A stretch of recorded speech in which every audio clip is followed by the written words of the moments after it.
In this video, we're going to talk about Nemesio Oseguera Cervantes, the man the world knew as El Mencho. He died on February 22, 2026 in a helicopter somewhere between Jalisco and Mexico City, bleeding out from wounds he got when Mexican special forces finally found him after decades of hunting. The US government had offered $15 million for his location. The Mexican government offered another 30 million pesos. He evaded both for years. Rival cartels called him the Ghost. Law enforcement called him the most dangerous man in the Western Hemisphere. And when he died, his cartel set half of Mexico on fire in a single night. This is his story, but we are not telling it from a distance. You are going to live it.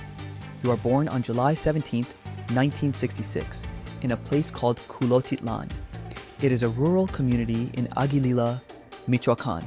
If you have never heard of it, that is exactly the point. Nobody has. You grow up poor in a way that is hard to describe to someone who has never experienced it. Not poor like skipping vacations, poor like working the land as a child because that is the only option. Your family grows avocados. You drop out of primary school, not because you are stupid, because there is nothing for you there and everything you need is in the fields. You leave Michoacán in the 1980s. You cross the border into the United States illegally. You are a teenager or barely 20.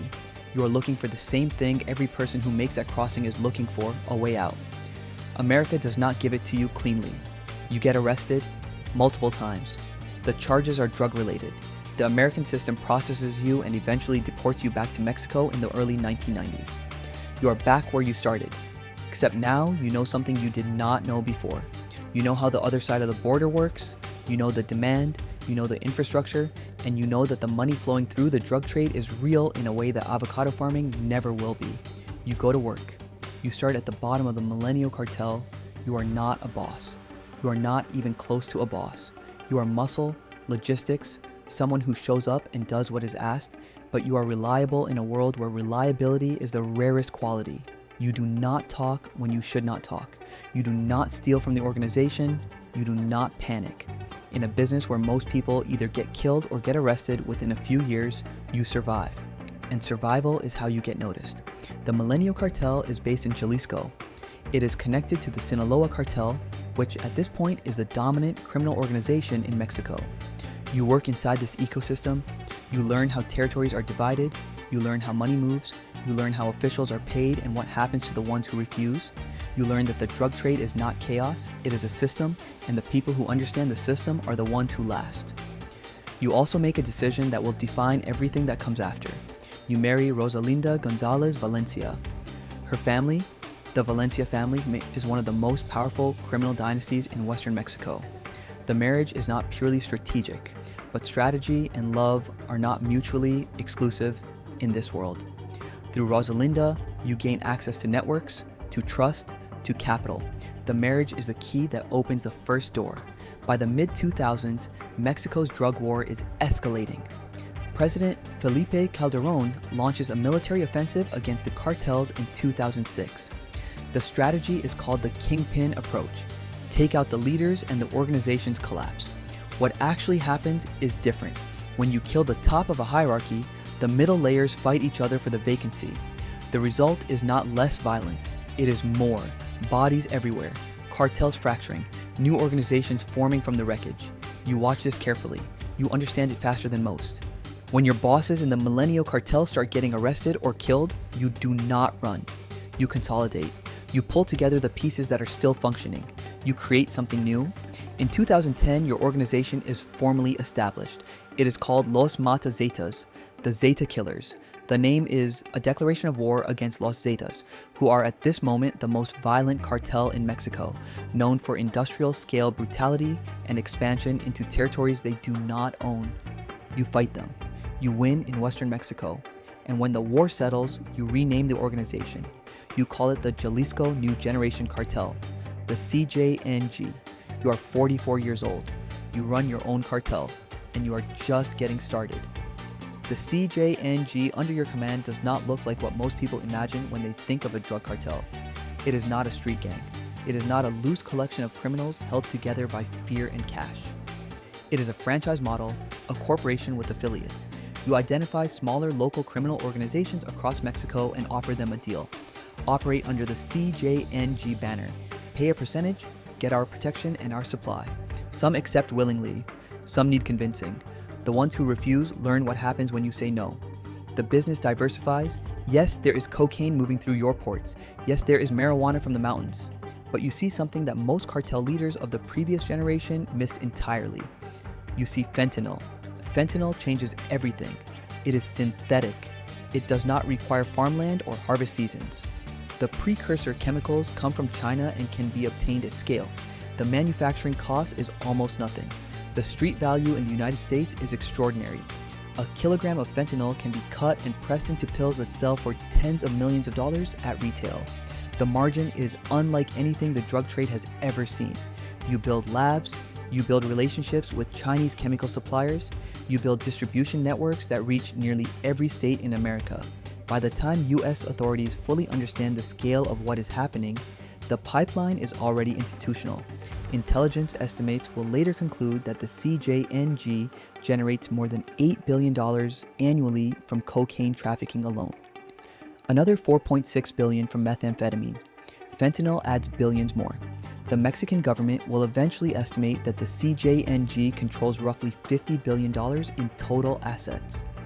Your personal net worth, according to DEA assessments, exceeds $1 billion.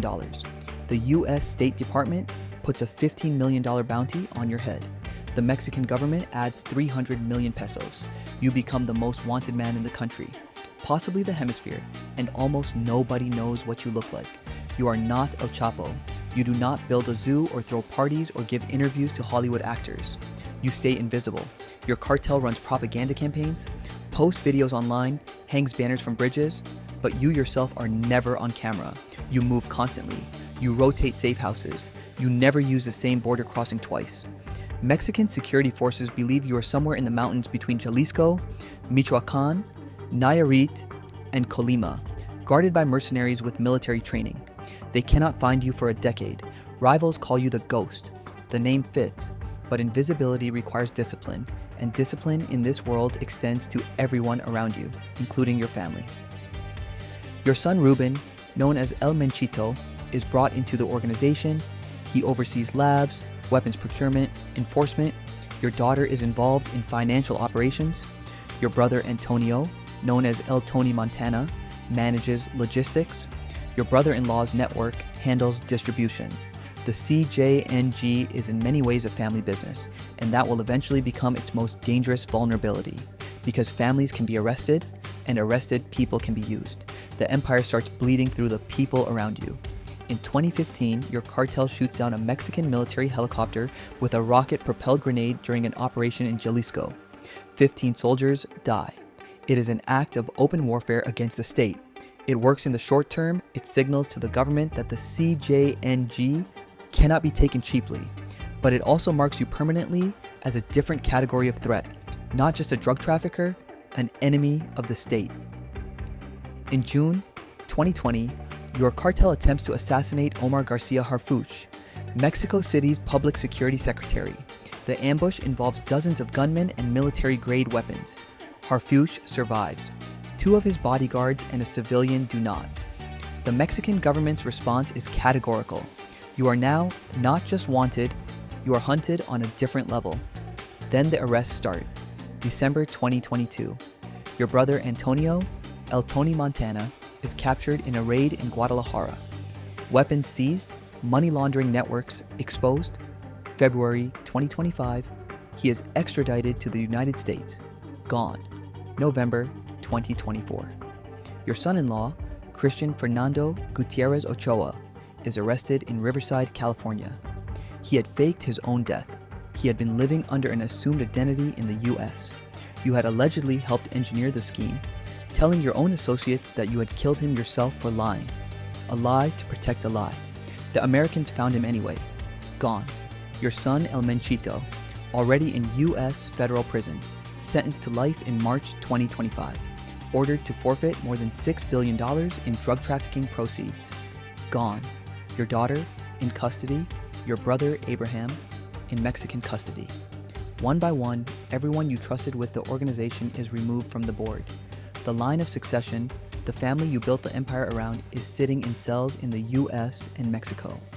There is no one left to hand the throne to, and the US intelligence apparatus is getting closer to you personally. CIA, FBI, the DEA, and now the Joint Interagency Task Force, Counter Cartel, established just weeks earlier by the US Department of Defense, specifically to hunt organizations like yours. Predator drones, signals intelligence, the full weight of two governments that have decided you are the target. February 22nd, 2026. Tapalpa, Jalisco, a small town about 2 hours southwest of Guadalajara. Mexican special forces move on a safe house. They come under fire. The exchange is violent. 4 members of your security detail are killed. 3 more, including you, are wounded. You are 59 years old. You have survived this world for decades. You have outlasted El Chapo, who is rotting in a US Supermax. You have outlasted rivals who tried to have you killed. You have outlasted every operation designed to find you. You do not outlast this one. You are loaded onto a helicopter for transport to Mexico City. You die in the air somewhere above Mexico with $15 million worth of reward money technically still unclaimed. The ghost finally stops moving.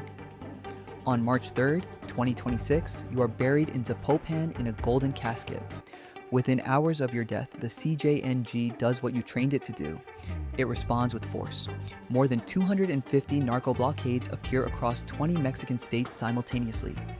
Burning vehicles block highways. Puerto Vallarta's airport is nearly seized. Schools close across the country. At least 25 National Guard troops are killed in retaliatory clashes in the first days. The Mexican government tells civilians to stay inside. The US State Department issues travel warnings for 5 Mexican states. Half the country burns for you for one night. And then, as it always does, the machine moves on, because the machine was never really about you. You built it that way on purpose. The supply chains, the labs, the distribution networks, the corrupt officials on payroll, all of it continues without you. A power vacuum opens. Regional bosses start calculating. Your stepson, Juan Carlos, known as El Pelon, is mentioned as a possible successor. Analysts say he lacks the influence. Your son-in-law, El Choro, is designated as a CJNG leader. Internal conflict is already starting. Mexico is headed for another cycle of cartel fragmentation and violence. The same cycle that happened when El Chapo was arrested. The same cycle that has happened every time a kingpin falls. The DEA celebrates the death. The Trump administration calls it a major victory. The Mexican president calls for calm. And the drugs keep moving. They always keep moving. You started with nothing in a place nobody had ever heard of. You crossed a border with no money and no documents. You got arrested. You got deported. You went back to a country that had nothing for you. And instead of accepting that, you built one of the most powerful criminal organizations in the history of the Western Hemisphere. $1 billion personal fortune. A cartel generating double-digit billions every year. An empire that stretched from the mountains of Michoacán to nearly every city in the United States. And you paid for it with everything. Your son will die in an American prison. Your brother will die in an American prison. Your daughter is in custody. Your life ended in a helicopter at 59 years old, hunted by 2 governments and their drones and their intelligence agencies and their $15 million. The golden casket was a nice touch, but it was still a casket. This is what the money actually costs. This is what the empire actually looks like from the inside. Every dollar has a story. Every empire has a price. What story should we tell next? Drop it in the comments, because there are a lot more empires out there, and every single one of them has a body count.